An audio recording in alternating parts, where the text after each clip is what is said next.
I came from the smallest local government unit in southern Philippines, named Barangay Quezon, Township of Mainit, province of Surigao del Norte, with a population of 3,550, and home to the third largest lake and the deepest lake in the Philippines.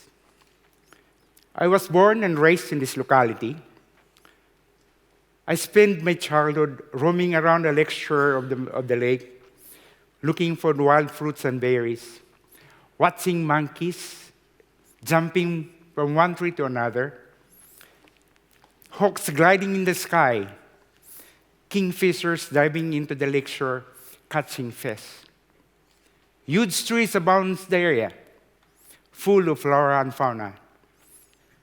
I remember one particular species of an orchid named Phalaenopsis, which is endemic to the place, and it blooms every summer, showing its beauty hanging up in the branches of the trees. There were no disasters then. The only typhoon that I remember when I was young is Typhoon Louis in 1964, which hit our community with a velocity of 120 kilometers an hour. Comparing to Typhoon Yolanda, which hit Tacloban in November 2013 with a speed of 320 kilometers an hour.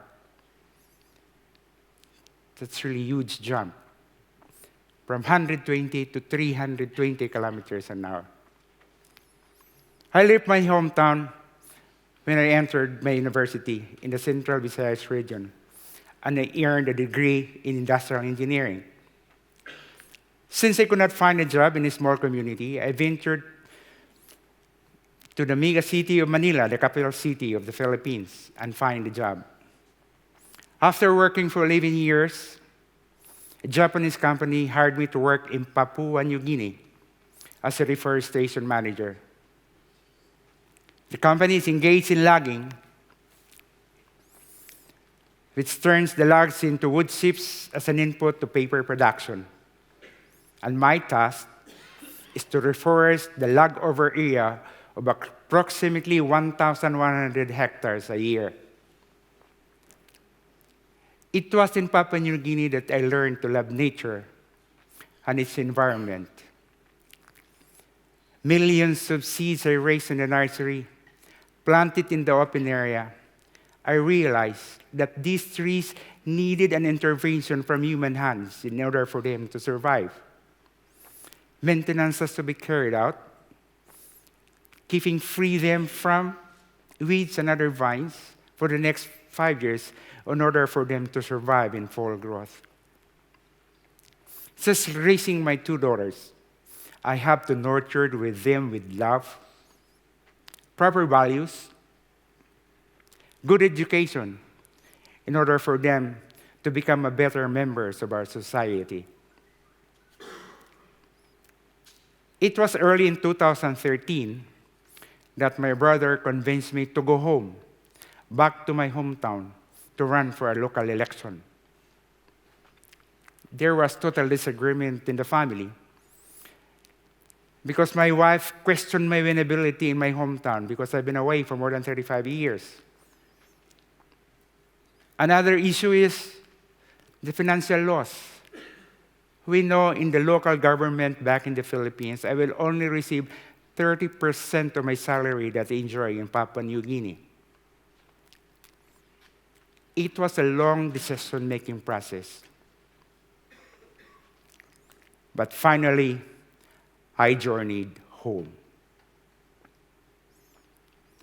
I arrived in my hometown a total stranger.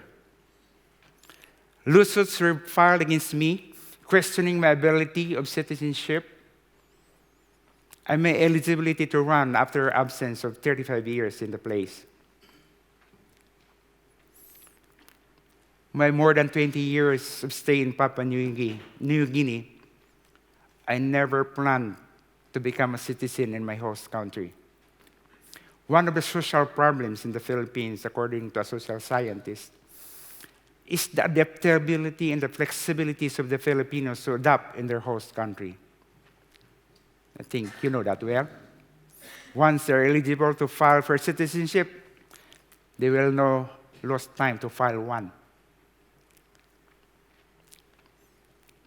I won the election with a margin of 27 votes, and my work began.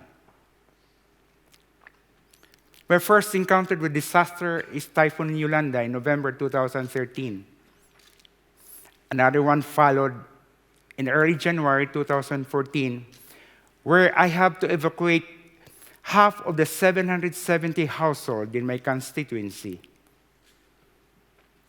I can see with my own very eyes how they suffer, the most vulnerable, the children, the poor.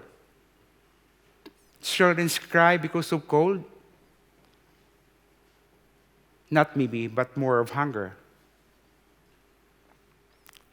That was my first encounter with Red Cross. Since my community is Partners for Resilience with Red Cross Netherlands. Together with Red Cross, we distributed relief goods. We gave medical attention and social needs of the evacuees because they stayed at the evacuation center for the next month. Together with Red Cross, we developed our contingency plan. We developed our disaster resiliency program.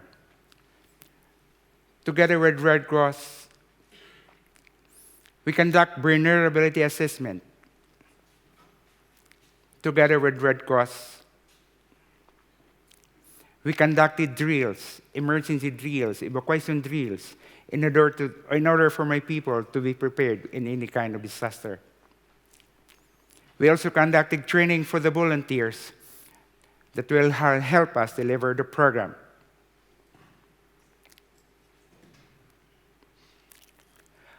After the flood, I visited the shoreline which I used to roam during my childhood and found out all the trees are gone. All the wildlife, the monkeys, the hawks, the kingfisher, the phalaenopsis that I used to treasure before are all gone. The only remaining reminder that trees stood there before was the stump of a tree that were cut. Ladies and gentlemen, we know that our planet Earth is sick. Sick of what? Some say climate change.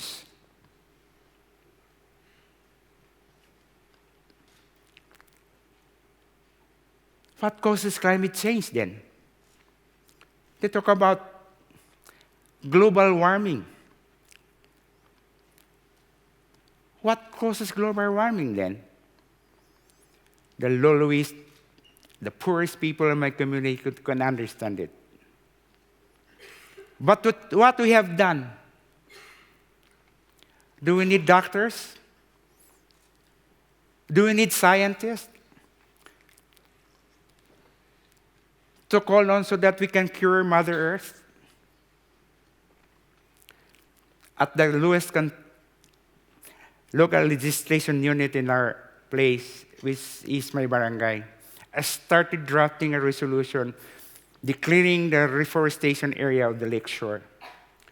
In 2014, we planted 770 seedlings, equivalent to 1 football field and 1 kilometer of the shoreline. Early in 2015, in January, the flood submerged my plantation, totally submerged. But I know I was confident because I planted the same species that I used to roam around during my childhood. After the flood, we discovered 80% of the trees survived.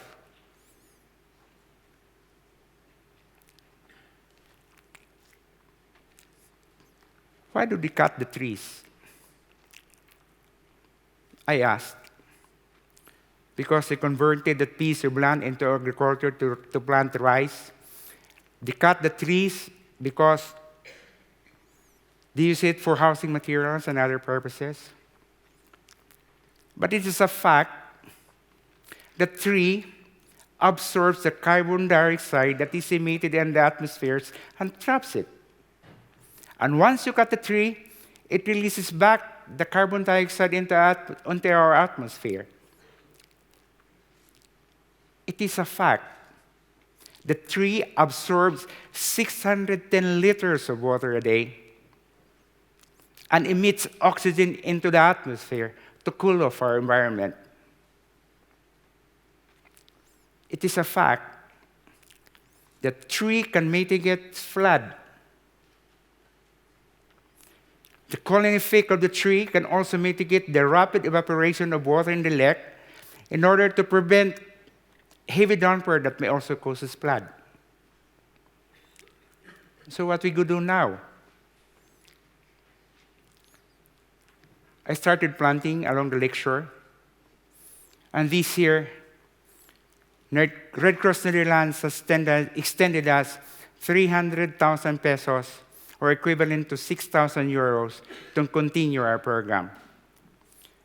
Of the 6,000 euros that was extended to us, we were able to plant 3,770 trees, equivalent to 5 hectares or 4 kilometers, or equivalent to 7.5 football fields here. What else is next? We still have around 47 kilometers of shoreline to be reforested. What about the maintenance and the nurturing of the newly planted trees that we planted this year? What will happen next? I think I don't have to worry about the next. But before I have to end, I would like to thank Red Cross Netherlands for the 6,000 euro extended to us, and the 3,770 trees that we planted. I think it's beginning to heal our mother planet Earth. And would like to thank my constituency back home, the poorest among the poor, for helping us plant all these trees in order to assure that Mother Earth is back to its normal health. It's election time again back home in 2016.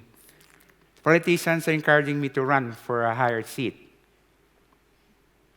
But I refuse, for the reason I have still the 3,770 trees to nurture, which was extended to us by Red Cross Netherlands. Red Cross Netherlands, thank you once again.